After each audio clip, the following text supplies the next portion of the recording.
दोस्तों, श्री कृष्ण की महाभारत से जुड़ी कहानियां हमें जीवन में सही मार्गदर्शन और नैतिकता की सीख देती हैं। उनमें से एक कहानी ऐसी भी है जो बताती है कि घर की कुछ विशेष वस्तुएं दूसरों को देने से परिवार में गरीबी आ सकती है।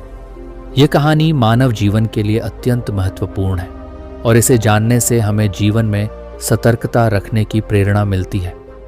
कथा के अनुसार द्वापर युग में जब भगवान श्री कृष्ण द्वारका में निवास करते थे, एक दिन उनके पास उनके प्रिय मित्र और भक्त अर्जुन आए।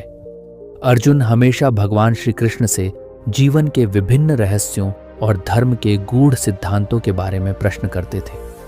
उस दिन भी अर्जुन ने भगवान से प्रश्न किया, हे कृष्ण, कृपया बताएं कि हमारे घर की कौन कौन सी वस्तुएं हमें दूसरों को नहीं देनी चाहिए, जिनसे हमें नुकसान हो सकता है। भगवान श्री कृष्ण मुस्कुराए और अर्जुन के प्रश्न का उत्तर देते हुए उन्होंने कहा, हे पार्थ, घर की कुछ विशेष वस्तुएं ऐसी होती हैं जिन्हें दूसरों को देने से न केवल हमारे जीवन में आर्थिक संकट आ सकता है, बल्कि कई बार ये वस्तुएं हमारे पूरे परिवार को दरिद्रता की चपेट में ला सकती हैं। दोस्तों, इसके बाद भगवान श्री कृष्ण ने अर्जुन को 5 महत्वपूर्ण वस्तुओं के बारे में बताया जिन्हें कभी भी किसी अन्य व्यक्ति को नहीं देना चाहिए।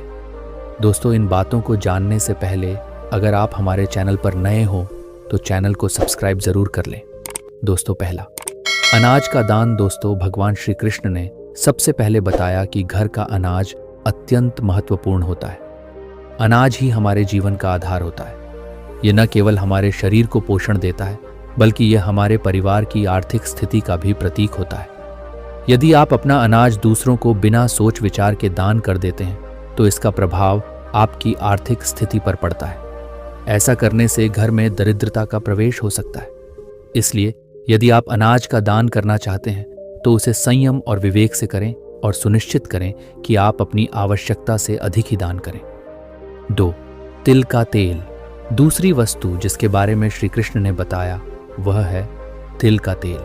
तिल का तेल घर की समृद्धि का प्रतीक होता है। यह ऊर्जा और जीवन शक्ति का स्रोत होता है। यदि तिल का तेल घर से बाहर दिया जाए तो यह घर की समृद्धि को धीरे धीरे समाप्त कर सकता है। इसका परिणाम यह होता है कि घर में आर्थिक कठिनाइयां उत्पन्न हो सकती हैं और दरिद्रता का आक्रमण हो सकता है। इसलिए तिल के तेल को बिना सोचे समझे कभी भी किसी को नहीं देना चाहिए। 3. घर का घी। घी को हमेशा से भारतीय समाज में अत्यंत पवित्र और महत्वपूर्ण माना गया है। यह हमारे भोजन का अभिन्न हिस्सा है और इसे धार्मिक अनुष्ठानों में भी उपयोग किया जाता है। श्री कृष्ण ने बताया कि घर का घी कभी भी बिना सोच विचार के दूसरों को नहीं देना चाहिए। यदि आप ऐसा करते हैं तो इसका असर आपके घर की समृद्धि और शांति पर पड़ सकता है। घी का दान करते समय यह ध्यान रखना चाहिए कि आप अपनी ज़रूरतों को प्राथमिकता दें और उसी के बाद ही किसी को दान करें। 4. घर की दीपक बाती। दीपक और उसकी बाती को हिंदू धर्म में शुभ और पवित्र माना गया है। दीपक जलाने से घर में सकारात्मक ऊर्जा का संचार होता है और नकारात्मक शक्तियों का नाश होता है। श्री कृष्ण ने अर्जुन को बताया कि दीपक और बाती को किसी अन्य व्यक्ति को देना घर की शुभता को कम कर सकता है। यह घर की सुख समृद्धि को नष्ट कर सकता है और इसके परिणाम स्वरूप घर में दरिद्रता का प्रवेश हो सकता है। 5. घर की तुलसी। तुलसी को हिंदू धर्म में देवी का रूप माना गया है। तुलसी का पौधा घर में होना अत्यंत शुभ माना जाता है। यह पौधा घर की नकारात्मक ऊर्जा को दूर करता है और सकारात्मकता का संचार करता है। श्री कृष्ण ने बताया कि घर की तुलसी का पौधा या उसकी पत्तियां किसी को नहीं देनी चाहिए। ऐसा करने से घर की सुख शांति भंग हो सकती है और दरिद्रता का सामना करना पड़ सकता है। 6. वस्तु, धन संपत्ति। श्री कृष्ण ने दूसरी वस्तु का उल्लेख करते हुए कहा, धन जो हमें जीवन की विभिन्न आवश्यकताओं को पूरा करने में सहायता करता है, लेकिन अगर हम इसे बिना सोच समझे दूसरों को देते रहते हैं तो हमारी आर्थिक स्थिति कमजोर हो जाती है। उन्होंने एक कहानी सुनाई। एक व्यापारी था जिसने अपनी मेहनत से खूब धन अर्जित किया था, लेकिन वह बहुत ही उदार था और हर किसी की मदद के लिए अपना धन खर्च करता था। एक दिन उसने देखा कि उसका धन धीरे धीरे समाप्त हो रहा है और उसके पास बचत के लिए कुछ नहीं बचा। परिणाम स्वरूप वह भी एक दिन निर्धन हो गया। श्री कृष्ण ने समझाया कि धन का सदुपयोग करना चाहिए, लेकिन बिना सोचे समझे उसे खर्च करने या दान करने से गरीबी आ सकती है। 7वीं वस्तु ज्ञान। श्री कृष्ण ने तीसरी वस्तु के रूप में ज्ञान का उल्लेख किया। उन्होंने कहा, ज्ञान जो जीवन की सभी कठिनाइयों का सामना करने में हमारी सहायता करता है, लेकिन अगर हम इसे बिना सोचे समझे दूसरों को बांटते हैं तो इसका मूल्य कम हो जाता है। उन्होंने एक और कहानी सुनाई। एक गुरु था जो अपने शिष्यों को विभिन्न विषयों का ज्ञान देता था।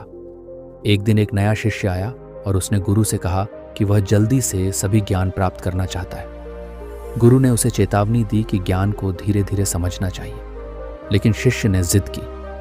गुरु ने उसे तुरंत सभी ज्ञान दे दिया। परिणाम स्वरूप शिष्य ने कुछ भी ठीक से नहीं सीखा और वह अपने जीवन में असफल हो गया। श्री कृष्ण ने समझाया कि ज्ञान को सोच समझकर बांटना चाहिए, नहीं तो उसका मूल्य घट सकता है और व्यक्ति अज्ञानता में डूब सकता है। 8वीं वस्तु आभूषण और कीमती वस्त्र। श्री कृष्ण ने चौथी वस्तु के रूप में आभूषणों और कीमती वस्त्रों का उल्लेख किया। उन्होंने कहा, आभूषण और कीमती वस्त्र हमारी संपन्नता और सामाजिक प्रतिष्ठा का प्रतीक है। अगर हम इन्हें बिना सोच समझे दूसरों को देते हैं तो हमारी प्रतिष्ठा और संपन्नता में कमी आ सकती है। श्री कृष्ण ने इस पर एक और कथा सुनाई। एक अमीर महिला थी जिसने अपने आभूषणों और कीमती वस्त्रों को अपनी बहनों और मित्रों को दे दिया, ये सोचकर कि वह अधिक खरीद लेगी। लेकिन समय के साथ उसकी स्थिति बदल गई और वह इतनी अमीर नहीं रही कि वह और आभूषण या कीमती वस्त्र खरीद सके। परिणाम स्वरूप उसकी सामाजिक प्रतिष्ठा घटने लगी। श्री कृष्ण ने समझाया कि आभूषण और कीमती वस्त्रों को संभाल कर रखना चाहिए, क्योंकि वे हमारे आत्मसम्मान और सामाजिक प्रतिष्ठा का हिस्सा हैं। दोस्तों, भगवान श्री कृष्ण ने अर्जुन को इन वस्तुओं के महत्व और उन्हें दूसरों को देने के संभावित परिणामों के बारे में बताया। उन्होंने समझाया कि ये वस्तुएं न केवल हमारे जीवन में आर्थिक स्थिरता बनाए रखती हैं, बल्कि हमारे घर की समृद्धि और शांति का भी प्रतीक होती है। यदि इन्हें बिना सोच विचार के दान किया जाए तो इसका प्रभाव पूरे परिवार पर पड़ सकता है और दरिद्रता का सामना करना पड़ सकता है। अर्जुन ने श्री कृष्ण के इन उपदेशों को ध्यानपूर्वक सुना और समझा कि जीवन में सतर्कता और विवेक कितना महत्वपूर्ण है।